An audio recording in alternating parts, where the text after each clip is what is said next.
बवासीर जिसे हम लोग पाइल्स के नाम से जानते हैं, पाइल्स के नाम से या हेमोराइड के नाम से जानते हैं।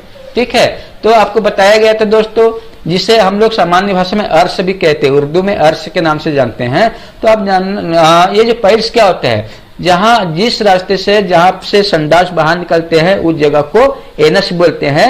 तो वो जो एनस के जो अंदर का दीवार है, उस दीवार में ब्लड के एसिड बनने की वजह से ज्यादातर वहां के मेम्ब्रेन में एक उभार आ जाता है, छोटा छोटा दाना बढ़ जाता है, छोटा छोटा गोला बन जाता है। और वही गोला जो होता है, ये क्या होता है, मेम्ब्रेन में गोला होता है, वहां के जो ब्लड वेसल्स है उनमें भी उभार आ जाता है। तो इस प्रकार के कंडीशन को ही पाइल्स या बवासीर या अर्श के नाम से जानते हैं। ठीक है, तो ये दो प्रकार के होते हैं, एक तो एनस के अंदरी दीवार में होते हैं और दूसरा जो है एनस के एकदम बाहरी किनारे, जो बाहर के जो एरिया होता है उस बाहर के एरिया जैसे ये दिख रहे हैं, ये डायग्राम में आप देख सकते हो। ये बड़ी आंत है, ये बड़ी आंत के बाद सिग्माइड कॉलम, सिग्माइड कॉलम के बाद ये मलाशय आते हैं और मलाशय के जस्ट नीचे ये क्या है, रिक्टम है, सॉरी रिक्टम नहीं, एनस है। रिक्टम जहां पर ये संडास इकट्ठा होता है, स्टोर होता है, उनको रिक्टम कहते हैं। और ये संडास बाहर निकलते हैं जो रास्ते, उनको एनस बोला जाता है या गुदा बोला जाता है। तो इसी ये जो स्क्वायर में दिख रहा है उनका ये बड़ा सा ये रूप है, ये जो डायग्राम। तो ये अंदर में जो उभार आया हुआ है, गोला बना हुआ है, तो जिसे ही इंटरनल हेमोराइड कहते हैं, और जो बाहर बना हुआ है उनको एक्सटर्नल हेमोराइड कहते हैं। और ये भी ब्लड वेसल्स में एसिड बनने की वजह से वो आसपास के मेम्ब्रेन को लचीला बना देता है और मुलायम बना देता है, जिसकी वजह से उसमें ब्लड से रिसा हुआ जो प्लाज्मा आता है वो भर जाता है। ठीक है, ब्लड भर जाता है, जिनकी वजह से वो एक उभरा हुआ अंगूर के जैसे दिखाई देता है। और जिसमें अगर मोशन करते हैं, संडास करते हैं, और जिन लोगों में संडास अगर कड़क होता है, कब्जी रहता है, तो उस कंडीशन में कब्जी की वजह से ये उभरा हुआ जो पाइल्स है, हेमोराइड है, उसमें रगड़ उत्पन्न होता है। और रगड़ की वजह से ये फटने के कारण इनमें का जो ब्लड संडास के साथ बाहर निकल जाते हैं। और जैसे ब्लड बाहर निकलते हैं बहुत ज्यादा सीवियर दर्द होता है। दर्द इसलिए होता है क्योंकि वो पूरा एसिड है, इस एरिया में पूरा एसिड जमा हुआ है। एसिड की वजह से दर्द के साथ साथ बहुत ज्यादा जलन होगा, और जलन के साथ साथ वहां पर एकदम लाल हो जाएगा, खुजली भी उत्पन्न होगा और अनइजीनेस भी होगा।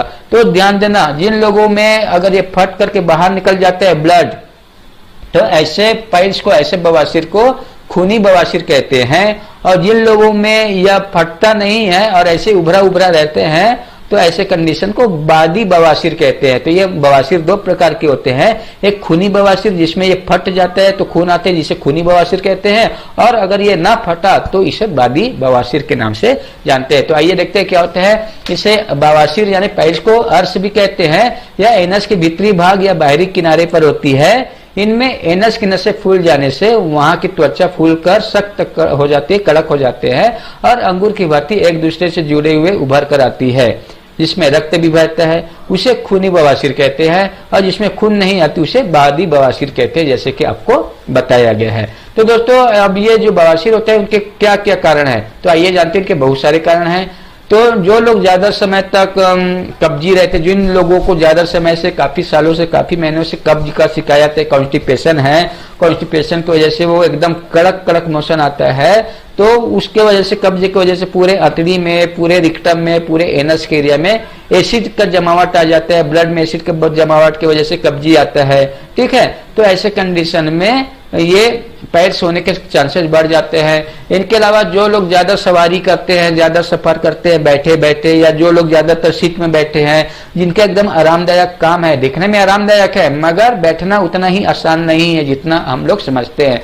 तो बैठना भी बहुत कठिन काम है। तो जो लोग ज्यादातर बैठते हैं एक ही जगह में 6 घंटा, 8 घंटा, 12 घंटा बैठ के गुजारते हैं, तो ऐसे लोगों में ये ज्यादातर प्रॉब्लम्स आ जाते हैं। तो ज्यादा सवारी करने पर, जैसे क्या क्या सवारी है, ज्यादा साइकिल चलाने, ज्यादा घुड़सवारी करने, या ज्यादा ऊंट की सवारी करने, या ज्यादा मोटरसाइकिल चलाने, या ज्यादा कार गाड़ी चलाने, क्योंकि ज्यादातर बैठने की वजह से जो एनस के जो मसल्स होता है ना, उनमें जो सतह जो होता है, चेयर का सतह होता है या कोई भी सतह होता है, उनके बीच एकदम क्या होता है, कांटेक्ट जो होता है एकदम फ्लैट हो जाता है, और फ्लैट होने की वजह से जो रक्त का संचार होता है वहां पर कम हो जाता है, और वहां पर कम होने की वजह से एसिड बढ़ जाता है, और एसिड बढ़ने की वजह से वहां की जो त्वचा है, अंदर की जो दीवार है वो नरम मुलायम हो जाता है, जिनकी वजह से वहां का जो एसिड है उनको एक उभार के रूप में डेवलप कर देता है, जिसे पाइल्स के नाम से जानते हैं। तो ज्यादातर एक ही जगह पर बैठे रहने की वजह से जिनको अपचन होता है तो उसके वजह से होता है। गर्भाशय के कैंसर, यूट्रस के कैंसर की वजह से भी ये हो सकता है।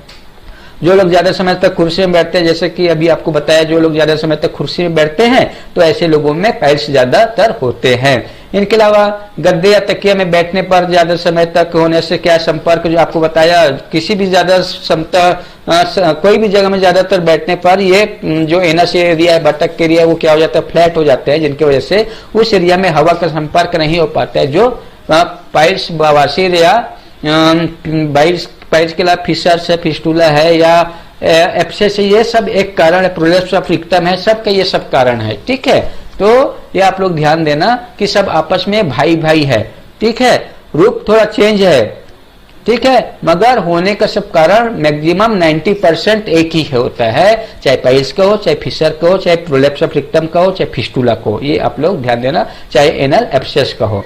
तो ठीक है दोस्तों, तो ये ज्यादातर बैठने की वजह से होता है, ज्यादा तीखा खाने से होता है, ज्यादा चटपटा खाने वाले को ये प्रॉब्लम होता है। जो लोग ज्यादा मसालेदार चीजें खाते हैं, बिरयानी खाते हैं, नॉनवेज खाते हैं, ऐसे लोगों में ज्यादातर होता है। जो लोगों को बुरी आदत है, जैसे गंदा साहित्य पढ़ना, नशीले पदार्थ है, जैसे तंबाकू है, बीड़ी है, शराब आदि ज्यादा सेवन करते हैं, जो ज्यादातर गुटखा खाते रहते हैं, मुंह से लार को बार बार थूकते रहते हैं, जिनकी वजह से एक्सेस जो फ्लूइड है हमारे शरीर से बाहर निकल जाते हैं, तो उन लोगों में ज्यादातर होता है। कई लोग विपरीत पदार्थ खाने की वजह से, हमारे जो शरीर में जो एक पदार्थ को दूसरे पदार्थ के साथ मिक्स करके हम जो खाना खाते हैं, जिनके विपरीत प्रभाव हमारे शरीर में पड़ते हैं, तो ऐसे खाने को विपरीत भोजन के नाम से जानते हैं। जैसे कौन कौन से ऐसे खाने हैं जो विपरीत भोजन के रूप में जाना जाता है? जैसे दूध के साथ में प्याज नहीं खाना चाहिए। अगर दूध के साथ में प्याज खाओगे तो इनका विपरीत प्रभाव हमारे शरीर में एसिड बनाएगा, जो ये प्रॉब्लम होने का कारण बनेगा।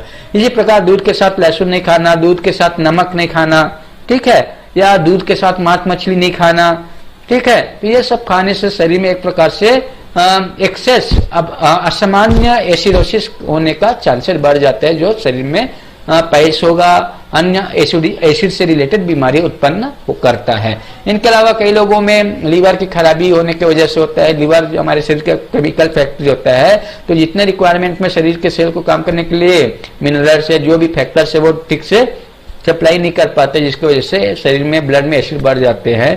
तो कब्ज के कारण भी ये सामान्य होता है। इनके अलावा कई लोगों में प्रोलेप्स, लेडीसों में प्रोलेप्स ऑफ यूट्रस के कारण होता है। प्रोलेप्स ऑफ यूट्रस का मतलब होता है जो गर्भाशय जो होता है अपने जगह से नीचे उतर जाता है।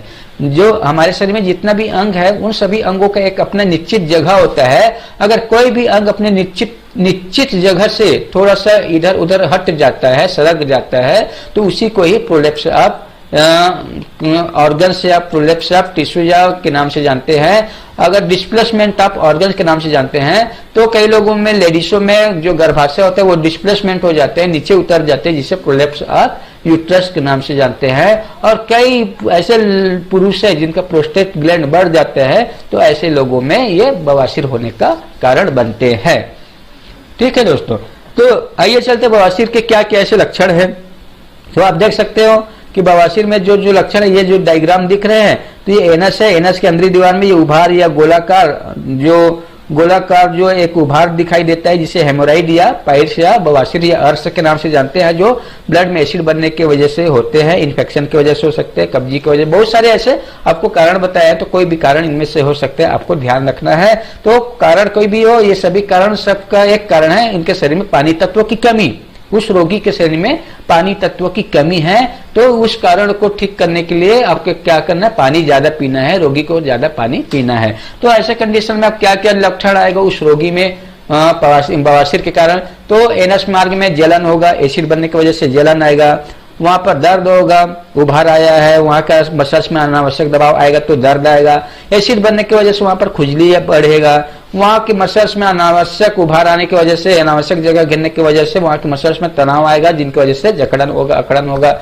उठने बैठने में कठिनाई होगा। अगर ये मत्स्य के जैसे अगर उभार आया है तो आप जैसे बैठोगे तो उस मत्स्य जैसे जो हेमोराइड है, जो पाइल्स है, उसमें एक दबाव आने की वजह से दर्द आएगा, कठिनाई होगा। इनके अलावा ये जब फटेगा, जब ये हेमोराइड फटेगा, पाइल्स फटेगा तो खून बाहर निकल सकता है, तो खून बाहर आएगा, मोशन के सामने खून आ जाएगा, एनस के चारों तरफ सूजन आ जाएगा, एसिड बनने के कारण इन्फ्लेमेशन आ जाएगा, ज्यादा रक्तस्राव से चेहरा में पीला पड़ना चालू हो जाता है, ज्यादा अगर ब्लीडिंग होगा इनके वजह से, पाइल्स की वजह से, तो ब्लड में क्या हो जाएगा, हमारे शरीर में ब्लड की कमी होगा। ब्लड की कमी हो जाता है तो उनको क्या बोलते हैं, एनीमिया कहते हैं।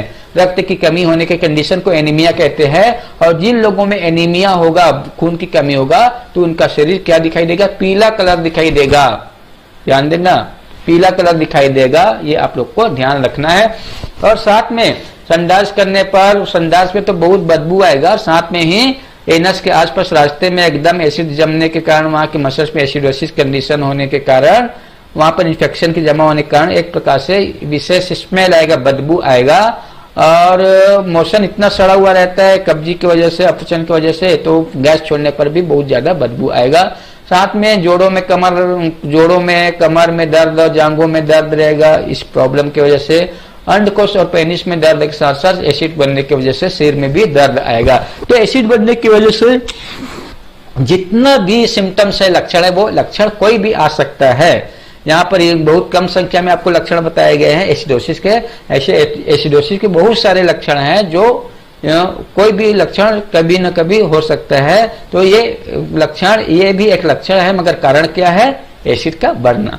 पाइल्स एक लक्षण है, ठीक है। अगर किसी को अगर पाइल्स हो गया है तो उन लोगों को ठीक करने के लिए आप पहले एडवाइस देना, पानी ज्यादा पिए, हरी साग सब्जियां खाए, ज्यादा तीखा मसाला वगैरह ना खाए, नियमित योगाभ्यास करे, और सही समय पर मोशन या शौच कर दे, अब गैस वायु को न रोके।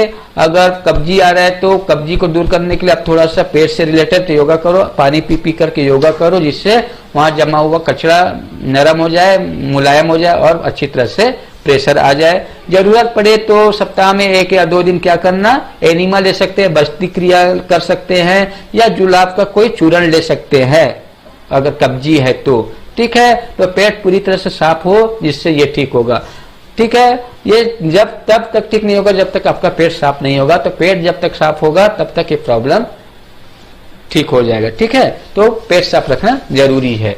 तो आप लोग को ये सब ध्यान देना। अगर किसी को ये प्रॉब्लम है तो इनके लिए क्या करना है, हमारे न्यूरोथेरेपी ट्रीटमेंट में एसिड ट्रीटमेंट देना। क्या देना, एसिड ट्रीटमेंट देना। अगर खून बाहर आता है, अगर किसी को खून ज्यादा आता है पाइल्स के कंडीशन में, तो ऐसे लोगों को हेपरिन ट्रीटमेंट नहीं देना।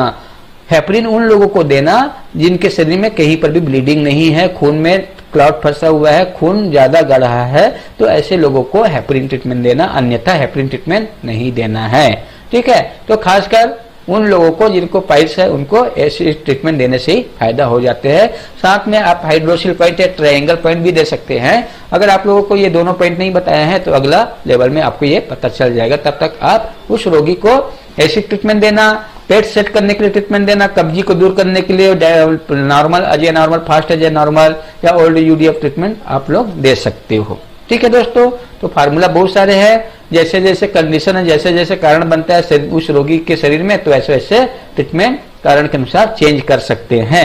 एक कोई फिक्स ट्रीटमेंट नहीं होता, कारण बहुत सारे हैं। जैसे आपको बताया गया था पिछले लेक्चर में कि बीमारी आने के क्या क्या कारण हैं, तो उस कारण को ध्यान में रख करके उस कारण से रिलेटेड आपको फार्मूला भी बताया गया था, तो उस फार्मूला को आपको ध्यान रख करके ट्रीटमेंट देना है, ठीक है। तो आपको ये सब ध्यान रखना है।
Thanks for watching.